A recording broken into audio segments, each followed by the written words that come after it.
El fallo de la Corte Suprema de Justicia panameña sobre el matrimonio igualitario es un fallo preocupante por múltiples razones. Primero, recordemos que el debate era el cuestionamiento constitucional a 3 artículos del Código de la Familia de Panamá que explícitamente prohibían el matrimonio igualitario y el reconocimiento del matrimonio igualitario celebrado en el extranjero. Bien. La Corte Suprema de Justicia panameña tenía 3 opciones. La primera opción, que fue la que tomó, fue decir, no, en el ordenamiento constitucional panameño no se reconoce el matrimonio igualitario y estos artículos son perfectamente constitucionales. Esa era la primera opción. La segunda opción era decir, eh, las normas del Código de la Familia son constitucionales, pero dentro del ordenamiento jurídico panameño, dentro del ordenamiento constitucional y en respecto a los derechos humanos, las últimas decisiones, el derecho comparado, debemos reconocer una unión civil entre personas del mismo sexo con los mismos derechos de un matrimonio común y corriente. Solo que no se va a llamar matrimonio, sino que se va a llamar unión civil. Esta opción la han tomado muchos países. Y la tercera opción era declarar estos artículos son inconstitucionales y el matrimonio igualitario existe y está vigente en Panamá. Bien. Yo no esperaba que la tercera opción fuera la escogida. El debate realmente debió haber sido entre la segunda y la primera opción, es decir, entre no reconocimiento de ningún tipo de unión o vínculo entre personas del mismo sexo y un reconocimiento híbrido de unión civil que protege sus relaciones íntimas, sus relaciones personales y le garantiza sus derechos económicos y sociales. La Corte se fue excesivamente, nuevamente estamos reaccionando a un comunicado, pero de lo que comunican, siento que la Corte se fue excesivamente a un positivismo jurídico que voy a explicar, que no correspondía a la disciplina que ellos aplican. Bien. Hoy casualmente el 2 de marzo, se cumplen 220 años del fallo Marbury versus Madison de la Corte Suprema de Justicia de Estados Unidos, en el que se establece el control constitucional. Fue la primera vez que una corte le dijo a un poder ejecutivo, oye, yo tengo el derecho de controlar lo que tú haces, yo tengo el derecho de examinarlo a la luz de la Constitución y a la luz de las leyes vigentes. Bien. La Corte Suprema de Justicia panameña, además de todo lo que hace, es un tribunal constitucional, como lo es la Corte Suprema de Justicia de Estados Unidos y lo es varios otros tribunales del mismo rango en otros países. Eso significa que la Corte podía legislar, es decir, la Corte no solo es un legislador negativo que dice esto no vale no cumple con lo que dice la Constitución y punto, sino que puede decir esto no vale, no cumple con lo que dice la Constitución y esto otro es lo que debe ser. Entonces, la Corte Suprema Panameña normalmente en materia constitucional no hace la segunda parte, simplemente dice esto no vale y lo otro debe ser así, no, para nada. El otro punto interesante, lamentablemente en este caso, fue que la Corte Suprema de Justicia panameña ignoró, desconoció el derecho comparado y afirmó que en las convenciones internacionales de derechos humanos nada dice de matrimonio igualitario y no se menciona eso por ninguna parte y por lo tanto no hay ese derecho humano. Eso es falso.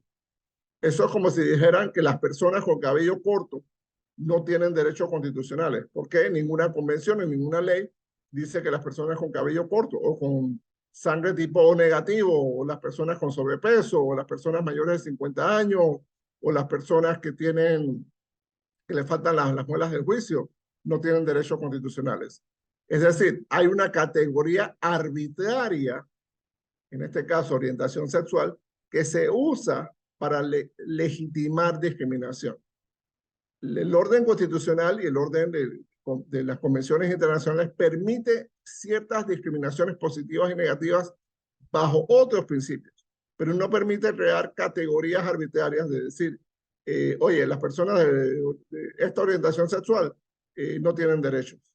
Entonces, la Corte Suprema de Justicia panameña ha creado, con este fallo, una categoría de ciudadanos de segundo nivel. Es decir, son ciudadanos panameños que tienen que pagar impuestos, tienen que obedecer las leyes, pero no tienen todos los derechos que los ciudadanos panameños, entre comillas, normales, los heterosexuales, pueden tener. Eso es sumamente peligroso porque entonces la Asamblea Nacional, los políticos, como estamos en un proceso electoral, puede perfectamente decir, bueno, yo voy a pasar una ley que prohíbe que los gays den clases en el sistema de educación pública. O voy a pasar una ley que prohíba que los gays y lesbianas sean parte del personal médico de un hospital público. O voy a pasar una ley que diga que los gays y lesbianas no pueden pedir préstamos. ¿Sí? Y por ahí nos vamos. Como es un periodo electoral, esa es una forma fácil de obtener ganancia, popularidad con los grupos más conservadores de la sociedad y decir que estás haciendo algo. Lo verdaderamente inmoral es que en un país en el que blanqueadores de capital, lavadores de dinero, coimeros, narcotraficantes se pasean con impunidad, lo inmoral sea que dos personas adultas, bajo su consentimiento, decidan amarse, respetarse y unirse con fines comunes. Eso es verdaderamente terrible. La Corte en el pasado, y voy a mencionar ejemplos, la Corte en la Constitución panameña nada se habla de Internet, nada se habla de teléfonos, nada se habla de computadoras, nada se habla de genética. Y la Corte Suprema ha podido interpretar constitucionalmente temas de Internet, temas de genética, temas de telefonía celular, temas de cualquier cantidad de temas de alta tecnología y de innovación, que no están mencionados en la Constitución. Ojo, pero ellos encontraron que, bueno, que como las comunicaciones son privadas, las comunicaciones por Internet son privadas. Como las personas tienen derecho a propiedad privada, pues eso se extiende a transacciones, cibertransacciones, criptomonedas, todo lo, o sea, que la Corte ha sido muy buena adaptando las normas constitucionales a la realidad cambiante del mundo. Segundo, coincido con Iván Chanes, no se estaba creando un nuevo derecho. O sea, no se estaba poniendo el derecho de que tres personas se casen. O sea, una relación poliamor. O que tú te puedas casar con tu perro. No, no, no. O sea, nadie estaba poniendo ese derecho. Estaban poniendo el derecho de que dos personas se puedan casar. Simplemente reconocer ese mismo derecho para un nuevo grupo de personas que no lo tienen. Yo hago un parangón muy sencillo. Las constituciones de principios del siglo pasado no reconocían derechos a las mujeres, pero la Corte Suprema y la Asamblea Nacional de ese entonces sí fueron capaces de ir creando el espacio para que las mujeres participaran en los negocios, en la vida social, en la vida política, etcétera, hasta que, bueno, finalmente se hizo una reforma constitucional que les dio pleno reconocimiento de sus derechos.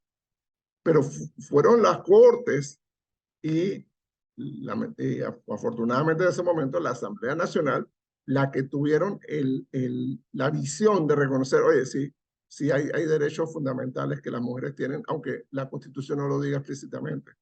Entonces, me asusto de pensar y esto es una crítica muy directa, me asusto de pensar que 5 mujeres formaron parte de esta decisión. Y sin esos 5 votos femeninos, esta decisión no hubiera sido posible. Entonces quiere decir que aunque hayamos permitido, facilitado, pedido una mayoría de mujeres en el órgano judicial, en el máximo tribunal, esto no significa que los derechos de minorías o de personas que tradicionalmente están marginadas están automáticamente defendidos. Eso es terrible. Eso es terrible. Segundo, en derecho constitucional no se puede ser positivista. O sea, hay una parte de la Constitución que sí hay que ser positivista. Positivismo significa exactamente lo que dice la norma, punto. Hombre, las elecciones presidenciales son cada 5 años. Si el presupuesto lo aprueba la Asamblea y lo presenta el Ejecutivo, si hay separación de poderes, si, o sea, a esa parte hay que ser positivista. Pero la misma Constitución establece que los derechos humanos, los derechos consagrados en esta Constitución, no son limitados a lo que dice la Constitución, sino que se puede seguir reconociendo otros derechos, si ese fuera el caso. Entonces, las dos aristas de ese comentario de la Corte, de que ellos no pueden reconocer nuevos derechos y que no pueden interpretar más allá de lo que dice la Constitución, no son ciertas. Primero, porque este no era un nuevo derecho, este era un derecho para una población que está excluida de ese derecho. Significa que el día de mañana, si un pueblo indígena quiere tener un régimen de propiedad distinto al régimen colectivo, no puede, porque el derecho que tradicionalmente los excluía, que es el derecho de economía de mercado, pues no lo pueden tener.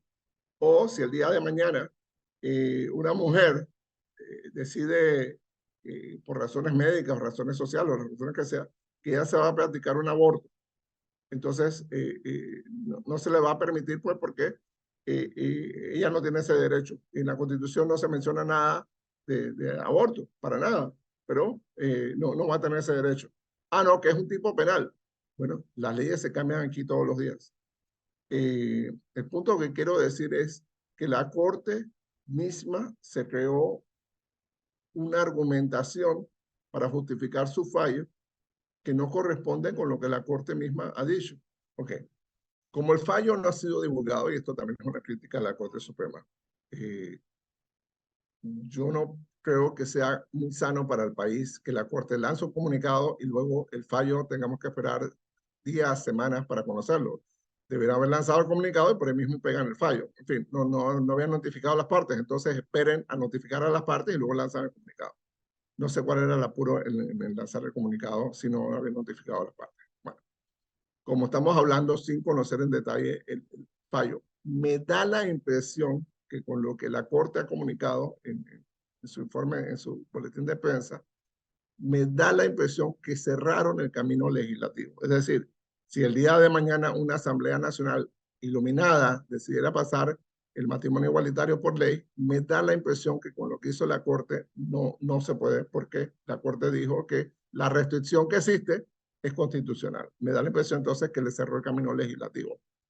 Entonces quedan dos caminos.